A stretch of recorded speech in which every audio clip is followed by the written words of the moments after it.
Magic 107.3, Kansas City's best mix of R&B. My name is Evanie. I have a very special guest in the building. He has a show tonight at the Riot Room. Mr. PJ Morton, welcome. Thank you. Thank you. It's good to be here. So is this your first time in Kansas City? Not my first time here. It's my first time doing my own thing here on a tour. So we'll consider it my first time. Kind of your first time going at it alone. Thing. Yeah, exactly. Okay, so a lot of people, if people don't know, you are the keyboardist for Maroon 5. That's right. Yeah, and I have been here with Maroon 5 before, and we've had amazing shows here. But yeah, first time here is PJ Morton doing my thing. Okay, so you have quite a buzz going on right now around the city. Is that right? Yes, I was at the mall the other day, and this lady's like, "Do you know that PJ Morton's coming into town?" I'm like, "No, I didn't know." She's like, "You need to go check him out, girl." Oh yeah, you got to hang with us tonight. I think we're gonna have a good time. I know, although we haven't been here, a lot of supporters from Kansas City have been waiting for me to come or traveling to other places, and now I finally get to be right here in Kansas City. So it's exciting, man. Okay, so if people don't know about your music, and if they're familiar with like the Maroon 5 music, that's more of like pop, top 40. Right. Quite different from my solo stuff. Yeah, my solo stuff is soul music, really. R&B and soul music. I'm influenced by so many things. I was going to ask you, who are your main influencers for your music? Most heavily Stevie Wonder. Okay. Right, and but then there's Prince and there's Al Green and D'Angelo and all these things that I just mixed all together that made myself. But I'm also from New Orleans, so there's a little of that. I was going to ask about the whole gumbo thing, because I'm like, what do you know about some gumbo? Yeah, I know something about gumbo. So that mixes in there as well, which is just, I think, a different culture altogether. It adds a little spice to the whole thing. Absolutely. So why did your album is called Gumbo? That's right. Is it because it's like a whole bunch of mixtures of sound? I'm just assuming. Yeah. That's usually what people assume is sounds. But this album actually was a mixture of topics, subject matter. Oh, okay. I really wanted to, because in the past I've talked heavily about love, right, and relationships, which I still love to do. But I felt like so much was going on in the world that I wanted to challenge myself to talk about more than that. Okay. Kind of like when, Marvin Gaye said, "I'm not just going to do love songs. Let me do what's going on and really talk about issues." I feel like we're in as crazy time as he was in. Absolutely. Politically and otherwise. So I have a song on there called Religion, where I talk about religion. I talk about the racial division in the country. I talk about, there is a couple of love songs as well. I talk about fake friends on there. We just got the whole thing. Is this mixture of this gumbo I made. Okay, so I saw that you rolled deep. Well, I was watching your live setup or the Gumbo live Unplugged album that we did. Yeah.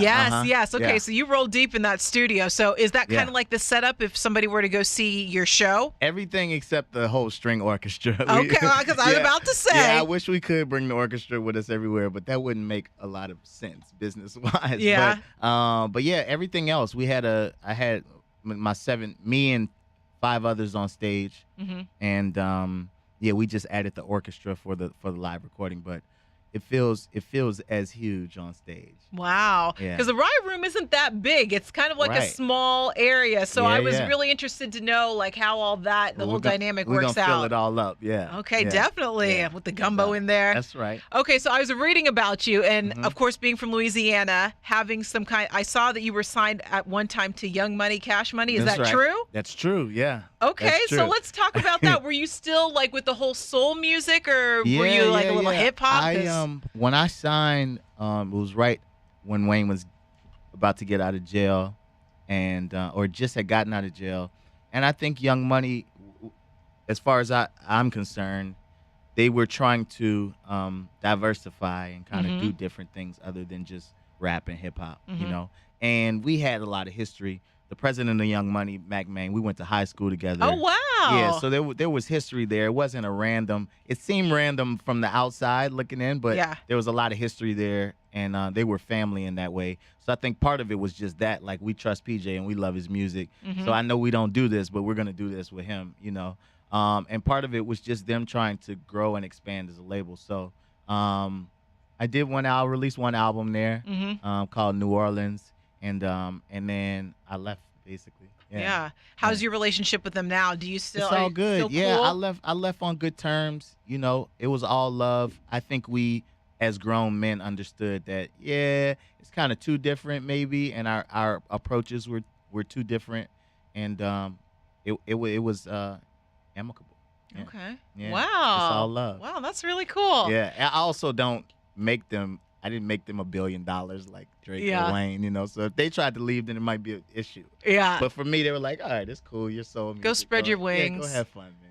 Cool, Yeah. very cool. So, what's something that you want, like, as a new artist, or how long have you been in you've been in the game for a I've while been in now? for a while. I mean, I'm never offended when people say new artists because I feel like each time or each release is like, you know, I'm always looking for the people who aren't familiar with me, don't know me, and I feel new in that way. But I have been at it for a minute. I mean, I was a songwriter 1st. I saw you wrote for like Monica. Right, I Monica. forgot- NDRE was one of my first Wow. placements. It won a Grammy in college. You know, I worked on that. Congratulations. Thank Wow. you. And then I started to work for Jermaine Dupri and work. So I've been in the business for a long time. My first placement was when I was 14 years old. Wow. But as an artist, I put out my first record, my solo record, over 10 years ago. Wow. Yeah, so I've he's not been new grinding. to the game. I'm not new to the game, but I'm new to you. If I'm new to you, that's cool. You Uh-huh. know? And I love that because that just means there's still growth happening.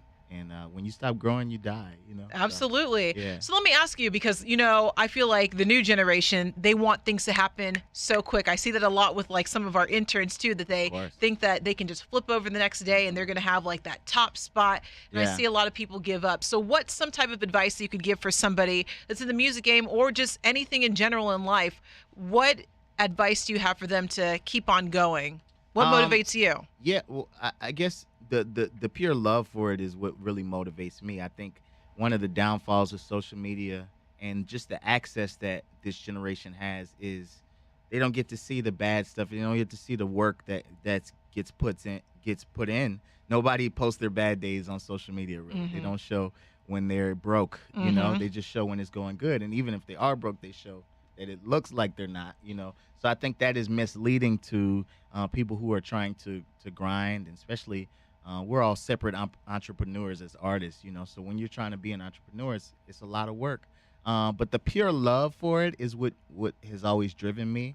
I just feel like there's art and there's something that I have to say that I feel is necessary, and that drives me.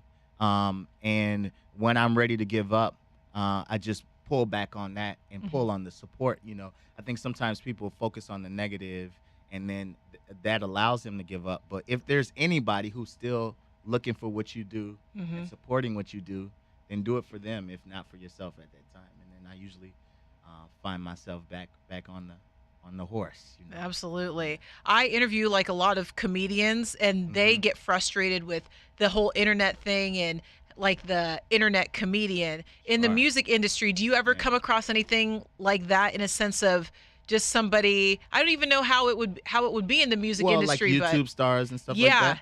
I mean, listen, I think you got to get creative with how you get out to people. I think the only downfall usually of like a YouTube star who sings a lot of covers and then they blow up and they have 1 million followers and all this is that they miss this part, going out and playing for people. So when you're that big and you can probably fill a big club or a theater because you have notoriety, but you haven't done this, and there's no other way to learn how to do this but to do it. You know what I'm saying? So usually that puts them behind. They got to figure out how to perform and how to vibe with people in person, because it's quite different from performing from in front of your camera on your computer. Absolutely. Yeah, but there's no diss to that. You know, I think talent is talent. However you get it out, more power to you. You know, just make sure that you hit all sides of it. You know, so you can have a career as opposed to just being hot at the time. Okay. Yeah.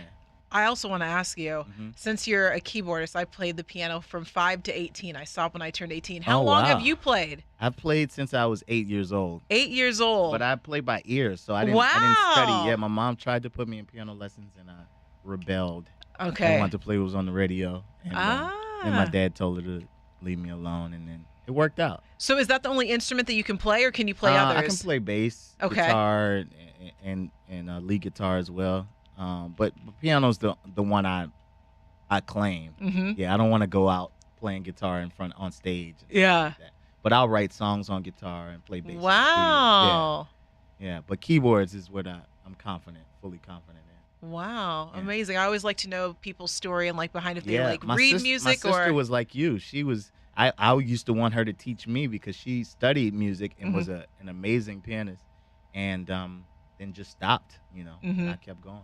Can she still play? I don't know. She hadn't done it in so long. I'm sure one of those pieces that she remembers she can Yeah. play, but she would probably be so rusty now. It's been years. Yeah. Yeah. Wow. Can you still play? I can still play. I used to compete when I was younger. Oh, nice. She And did- yeah, so same I thing. had to memorize the pieces. So I had those memorized. Same with her. Yeah. But I had a bad dream the other day, and I woke up out of nowhere, and I'm like, oh my God, I don't remember how to play the piano anymore. And I got up and I went and I played the piano, and I can still remember. Like But I riding a have bike. exactly. But I have a fear that I'm going to forget how to read the music one day. So it's something that you definitely have to Right. exercise. Right. Yeah. Right. That's good. Yeah. Keep playing though. I'll That's try a to. gift to be able to have that release. I say. I feel like blessed to be a musician. Yeah. To be able to have that release. And share your music with the world. What does it feel like when you look out in the crowd and you see people rocking to your music? For me, there's nothing better than that. Yeah, that is the ultimate high, to get that instant gratification of something you created in your room or your studio, and now these people have fallen in love with it and they're singing it back to you. I don't think there's anything better than that, really. Yeah. I never tried heroin though. Well, I know. But on the it might be kind of close. But stick to the music. Stick to the music. No, I'm good. I don't want to try it. Well, tonight, 7:00 at the Riot Room. He's going to be there. That's right. Anything else that you want to add? Social media? No, at PJ Morton, PJ Morton. Follow me on everything. And I'm out here. I'm active. And I can't wait to see y'all tonight. It's going to be a good time. Bring him some barbecue tonight. Absolutely. All right. Thank you so much for stopping by. This is Magic on a 7.